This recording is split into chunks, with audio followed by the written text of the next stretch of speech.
Hey, this is Matt once again. Welcome back to the videos. Another paid request. It's time for James. Thank you so much for that.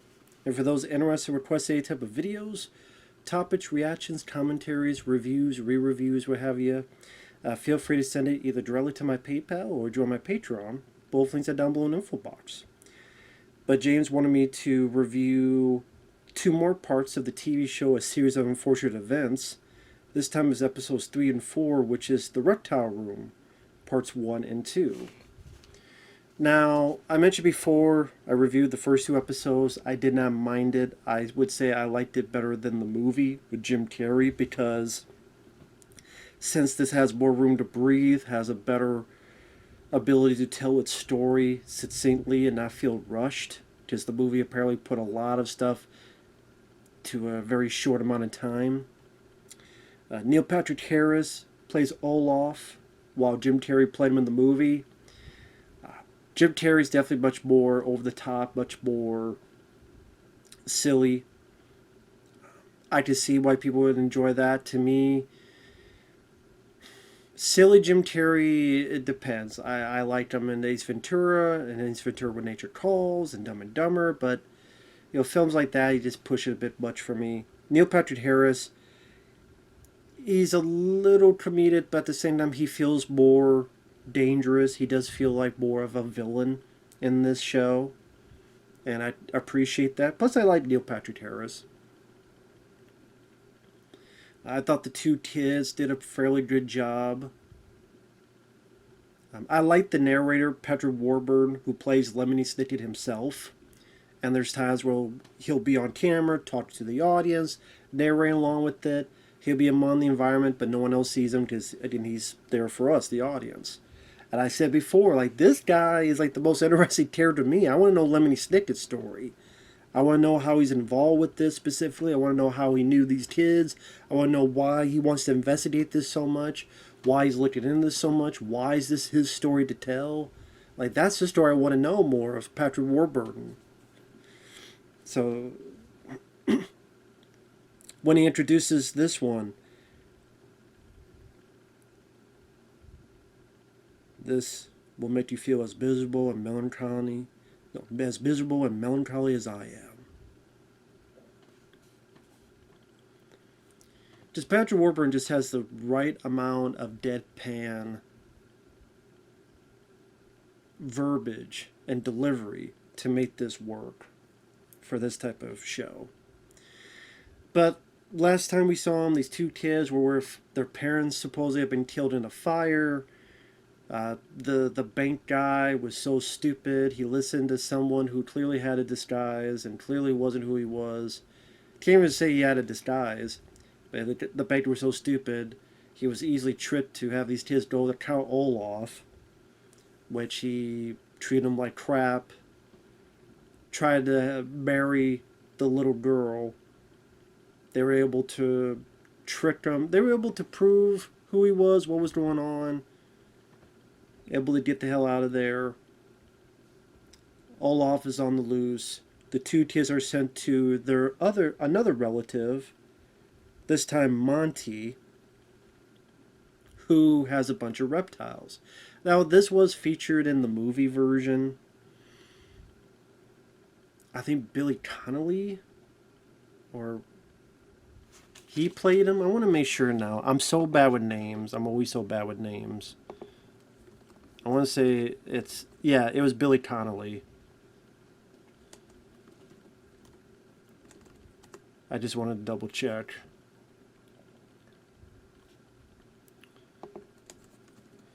Okay, yeah. Yeah, sorry about that. I just had to double check. But he has the reptile room, and the kids come in. And of course, they're untrustworthy of adults, as they would because of the first two episodes. But he shows them, I forget the actor who plays him here, but he shows them these iguana clock, that he studies snakes, there's winged lizards, there's the deadly viper, but it's not deadly, which they also had that in the movie. These turtles with these little tiny headphones, which I thought was cute. I'm glad they used actual turtles, and they put these little cute tiny headphones. I thought that was a neat visual. And these kids are kind of learning and looking at this. And there's some nice production design. Like Barry Sonnenfeld had a hand in producing this show. You definitely a visual palette that's a bit Addams Family type, which Barry Sonnenfeld directed. You tell that it's going for a little bit of like a Tim Burton vibe as well. Sadly, the banker guy returns, which I hate the character. I despise him. I think maybe that's the purpose, because he's supposed to be so stupid. Even everybody else says how stupid he is. But he just doesn't get anything, and I don't think, maybe the actor didn't know how to play this character, but to play someone just so dumb, so oblivious, so way over his head. Like, he thinks the kids don't know what the word ridicule is, so he tries to explain it, even though we know what ridicule means. And you know what? Maybe that was in the book, but part of me was like, please don't have this character. Or tone him down. I mean, they have a type of character like that in the movie, but it seemed like they toned... He didn't seem as annoying in the movie compared to this. Besides, because we have more time with this character.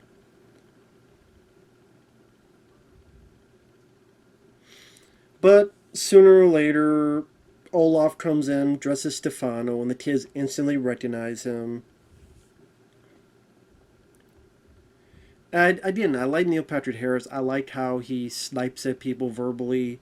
You wearing those idiotic glasses. And he chases after them. And again, he feels more dangerous. He'll use a knife. He'll chase after them.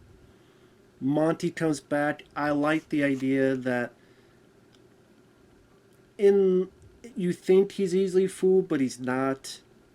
And he's trying to investigate what's going on with this guy, and he believes the kids and knows this guy's not really Stefano, it's really Olaf. And although with that said, I don't know what the guy's plan is, because he keeps the guy around, and instead of throwing him out, instead of getting him arrested, instead of beating the shit out of him, it's like my investigative nose. And I'm sitting there going, well, what is your plan, Monty? You know who this guy is. You know the kids are in danger. You're supposed to be a protector. Nothing is stopping you from kicking his ass, handcuffing him, tying him up, pulling the makeup off, revealing him, get him to the cops who I thought was looking for him, and there you go. So, what's to stop him from doing that? I have no idea. And the story never explains it. And never explains what Monty wants to do. Instead, they all go see a movie. And Monty has a spyglass that the boy had. And I like this idea that the movie is an English movie but has English subtitles, and the boy is confused. Like, why is that the case? Well, it's a special movie. But with the spyglass, it'll highlight only certain letters. If you put them together, it'll form a message. So I kind of like that, using the subtitles of a movie to have a secret message on, and only these spyglasses. I thought that was a cool idea. Now, the way I was wondering why he was writing it down. I think because the words are so spaced, he's trying to write it down to figure out what the message is. But the way the movie did was a bit confusing. Because when he's looking at it, we see the words, and then we see the words combine to form the sentence. So for a bit, I'm thinking, is it doing that too, where the spyglass is forming the words? I think that's meant for the audience, but the way it's portrayed, it makes it seem as if the spyglass is doing that. Which, if that's the case, then I'd be wondering why the hell is he writing it down. I would kind of much prefer... You see the letters, and then he writes it down, and then we see clear as day what he writes. But then when he writes it, I don't know why he doesn't immediately throw it away. Like, okay, he gets the info, he memorizes it, and then eat it, or burn it, or destroy it. He keeps it. I have no idea why he does that. So Monty just... Let me see the actor's name.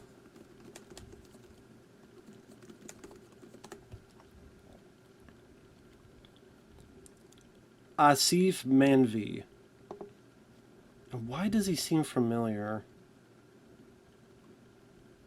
What else has he been in? He was in The Siege. He was a cab driver in Die Hard with a Vengeance. Mr. Aziz in Spider-Man 2.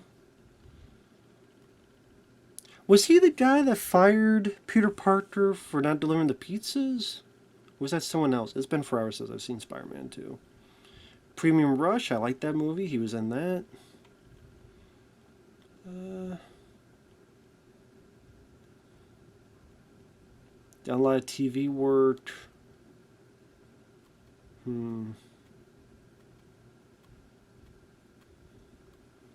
Yeah, I probably have seen him before and stuff. But his character just comes off really stupid. Like, really. He seems smart, but then he's doing really stupid things. Like, why are you taking this guy who's clearly a villain with you to the movies? And why are you keeping him around when you know who he is and he's a danger to the kids? So much that didn't make sense to me for a guy that's supposed to be a protector, supposed to be... Like, what was his plan? Monty's plan. I have no idea. If you know, please educate me. So he gets almost kidnapped, but he beats their two ladies, and he beats them up off screen. And then he goes toe-to-toe with Neil Patrick Harris, but then he puts his head down. He's like, yes, walk away in shame. And then Monty buys it, and then takes the kids home. And lo and behold, in the middle of the night, he hears something. He does, and then it cuts to the end credits. And then lo and behold, in the second part of that, which is episode 4, the kids find Monty dead. He's been bitten. It looks like he's been bitten. He's died of some venom. Now he's a sort of specimen of himself. Like I said, Neil Patrick Harris arrives and he does sell being evil. Let's say I buy him more evil than Jim Carrey, at least with this character. And going back to the previous episode, I would say overall I didn't mind it because it was able to flourish a story where the kids are able to interact with Monty more, with this character more. Where in the movie, because you only have a certain amount of running time, they had to rush through it. But you see a bit more of them in the Reptile room. You see a bit more of this guy who seems to care for these kids. And you see these kids caring for this guy and enjoying the movies. And you have this backstory with the secret codes and hidden in the subtitles. Something was going on in the movie, but you never really got into it. It just kind of brings it up and then you never hear of it again. Here, it's incorporated that a lot more to have this like bigger picture behind the story. And from time to time, you see the parents. Like in episode 4, you see the parents, or I assume they're the parents. Maybe there's someone else. At the end of some of these episodes on this kind of adventure that mostly takes place off screen. Episode 4 though, I thought was pretty pointless. Because episode 3, or what the Reptile Room Part 1, was like 40 some minutes long. You honestly could just put about 10, 12 more minutes, make it an hour, and just put it as one part. This did not need to be split up into 2 parts. Because the second part, other than finding Monty dead, and then proving that Neil Patrick Harris did it, a lot of it is just very boring filler.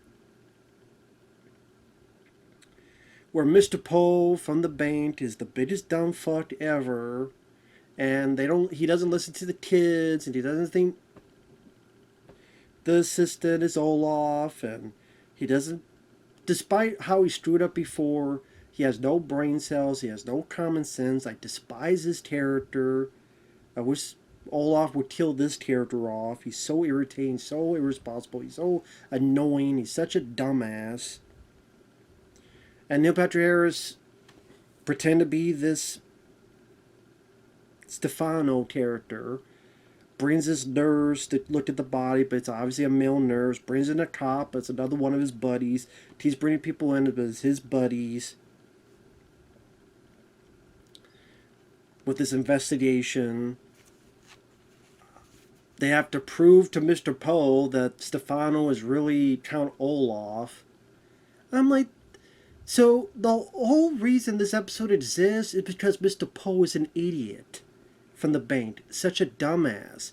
And we have to explain to a dumbass, instead of being able to find the cops, call the cops come in, some of the cops have common sense. Hey, you're not a real cop, blah, blah, blah. No, we have to overextend this. And all it does is prove how much Mr. Poe is a dummy. And lo and behold, the state doesn't hurt the kid, and so the deadly viper is not that deadly. And lo and behold, this venom is missing. And lo and behold, this guy has something on his ankle, and he tried to hide it. And then Mr. Poe is like, let me see your ankle. And then he finally, after 5 years, figures out that that guy and the others are bad guys.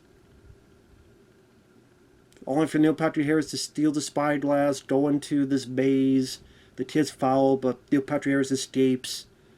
And this secretary we saw in the first 2 episodes, who's an ally, she pretended to be a bronze statue, talks with the kids, gives them a piece of equipment, tells them pretty much where they need to go, follows Neil Patrick Harris to a boat, tries to stop him. As he puts it, oh, I'm a snake? Well, you know what they say about snakes. They shed their skins, and he jumps off the boat.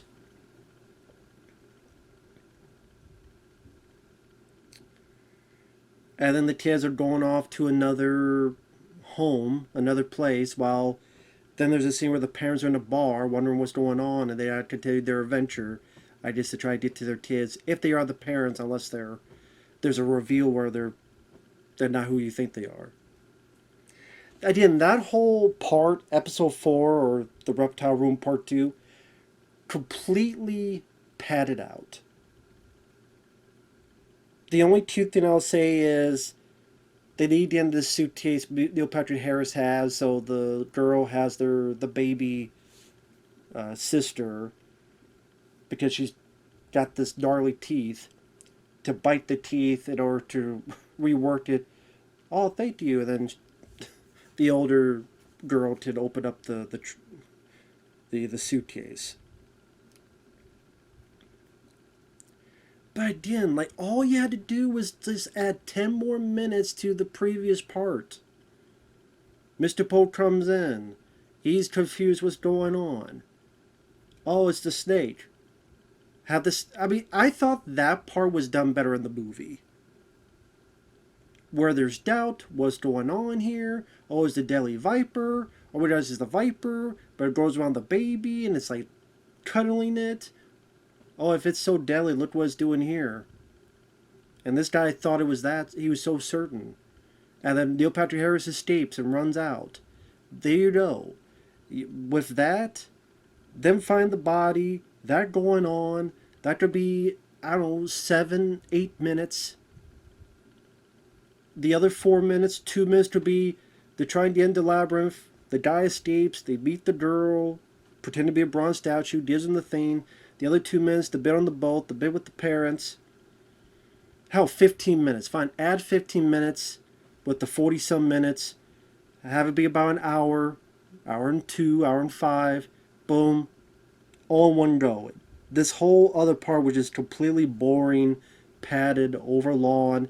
And the only reason it's that long is because Mr. Poe is the biggest dumbass. He would think he's the type of guy that would bring an umbrella to go see Purple Rain. He's the type of guy that would starve to death in the middle of a grocery store. He's the type of guy that would think he would go to Taco Bell, and because he's Taco Bell, he thinks he's at the border. Okay?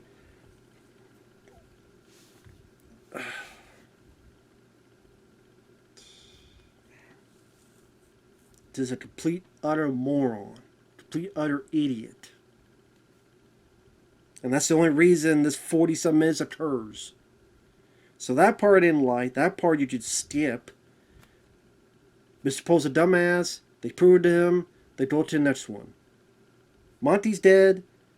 Poe, dumbass. They prove it. Goodbye. That's it. So, like, you could skip that, just know about that, and not miss anything. There's no exciting chases. The reptile room gets a bit pissed, and you think they're going to chase the bad guys, but they just kind of hiss, and then the bad guys run off. There's nothing big, elaborate action sequence. There's not much I found funny. The Neil Patrick Harris's henchmen and henchwomen, I'm indifferent on. I could take or leave. And it just, there's more Mr. Poe, and I hate that character. It's the worst character on the whole show. I think that's the purpose, is just how exasperated you get with the character, but it still doesn't change the fact he's so... fistophobia. Where you God, have some fistophobia. God damn it. All this just to prove how much of a dummy Mr. Poe is.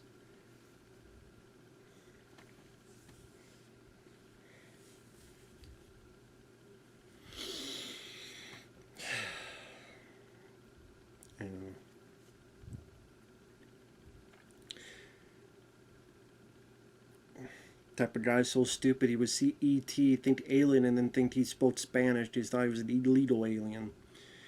Anyway, Mr. Poe, screw him. He could piss up a rope. The actor's just, I'm sure, doing what he's told, but I don't care for him or his performance. The previous episode I didn't mind. I thought that had a bit more wiggle room. I'd probably still say I like Billy Connolly's performance better compared to this guy who played Monty. Like, this guy was fine. I thought Billy Connolly had a little bit more prestige to his persona, which you can see the kids trusting more. But this, there's more to the character writing-wise. Like, Billy Connolly didn't have this much time to flesh out any minutia of the character, so I would say Billy Connolly in the movie was a better performance, but here there's just more to be written. Although, on the flip side, it does make the character dumber. Like in the movie, okay, he doesn't believe the kids as he should. It's a catch-22. He believes the kids, he's smart enough for that, that's good, but then he doesn't do anything about it, which makes him stupid, that's bad. So, each one has their problems, in my opinion. If that's how the source material is, well, that's how it is. Never read them.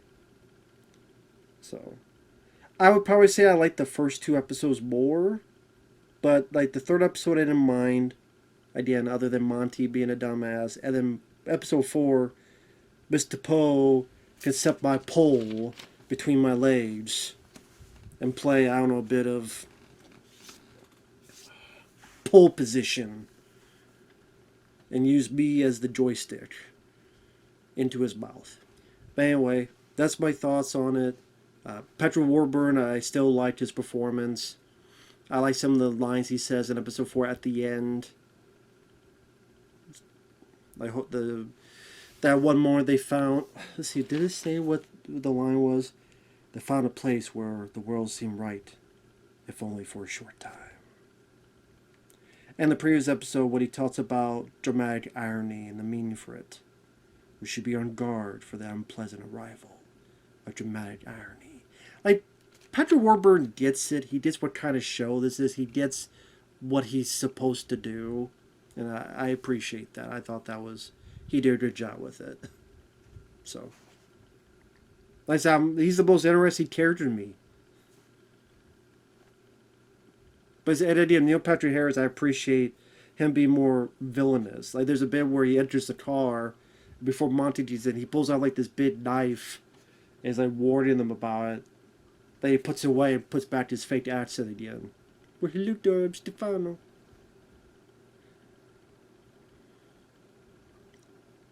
And also, his makeup is a little bit better to try to fool someone.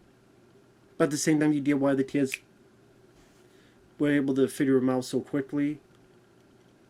But it felt like a better disguise compared to Jim Carrey's in the movie. So, take that for what you will. But with that said, thanks for watching, take care, and we'll see you guys later. Bye-bye.